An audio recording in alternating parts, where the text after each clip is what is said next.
মিরপুরের মাটিতে চমকে ঠাসা একাদশ নিয়ে মাঠে নামতে চলেছে বাংলাদেশ। সিরিজ জয় নিশ্চিত করতে দলে আসতে যাচ্ছে পরিবর্তন, সুযোগ মিলবে তরুণ এক তারকার। মিরপুরের উইকেট বিবেচনায় পরিবর্তন আসতে পারে ব্যাটিং অর্ডারেও। সিরিজ নির্ধারণী ম্যাচে নতুন পরিকল্পনা সাজিয়েই মাঠে নামবেন অধিনায়ক লিটন দাস।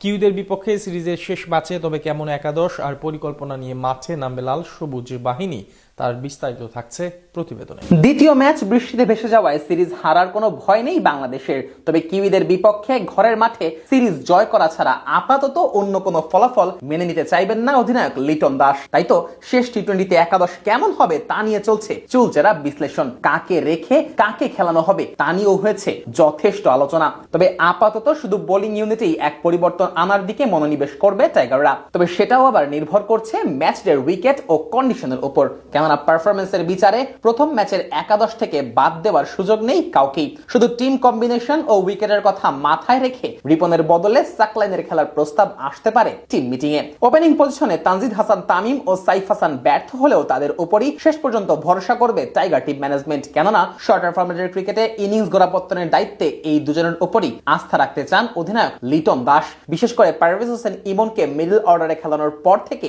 টি-20তে তামিম ও সাইফি দলের সেরা ওপেনিং জুটি, এ নিয়ে কোনো সন্দেহ নেই। মিরপুরের মাটিতে শেষ টি-20তে এই দুই ব্যাটারি ঝড় তুলবে এমনটাই প্রত্যাশা গোটা টিমের। 3 নম্বরে খেলবেন অধিনায়ক লিটন কুমার দাস নিজেই। সাগরিকার পারে প্রথম টি-20তে শুরুটা ভালো পেলেও উইকেটের আনইভেন বাউন্সের কাছে পরাস্ত হন লিটন। তবে মিরপুরের স্পোর্টিং উইকেটে লিটন তার স্বভাবজাত ব্যাটিংটা করতে পারবেন। 4 ও 5 নম্বর পজিশনে তাওহিদ হৃদয় ও পারভেজ হোসেন ইমনকেই খেলাবে বাংলাদেশ। প্রথম ম্যাচে এই দুই ব্যাটারের জুটিতেই মাঝের ওভারে খেলা বাংলাদেশের পক্ষে ঘুরে যায়।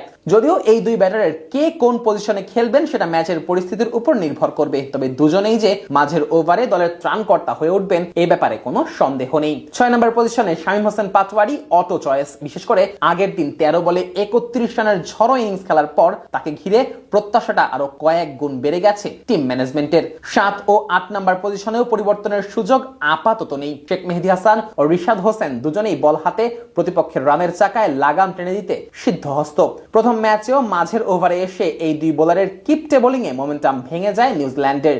ম্যাচে অন্তত 20 রান কম করে কিউইরা, যার ফলে রান তাড়া করার কাজটাও কিছুটা সহজ হয়ে যায় টাইগারদের জন্য। পেস বোলিং ইউনিটে সিনিয়র দলের অভিষেকে খুব একটা খারাপ করেননি রিপন মন্ডল। তবে টিম কম্বিনেশনের কারণে হয়তো শেষ ম্যাচে সুযোগ নাও পেতে পারেন এই পেসার। তার পরিবর্তে বাজিয়ে দেখা হতে পারে আব্দুল গফফার সাকলাইনকে। এছাড়া বাকি দুই পজিশনেও কোনো পরিবর্তন আনতে চাইবে না টিম ম্যানেজমেন্ট। শরীফুল ইসলাম ও তানজিম হাসান সাকিবকে রাখা হবে একাদশে। নতুন বলে ও ডেথ ওভারে দলের বোলিং ইউনিটের গুরুদায়িত্বটাই থাকবে এই দুই বোলারের কাঁধে।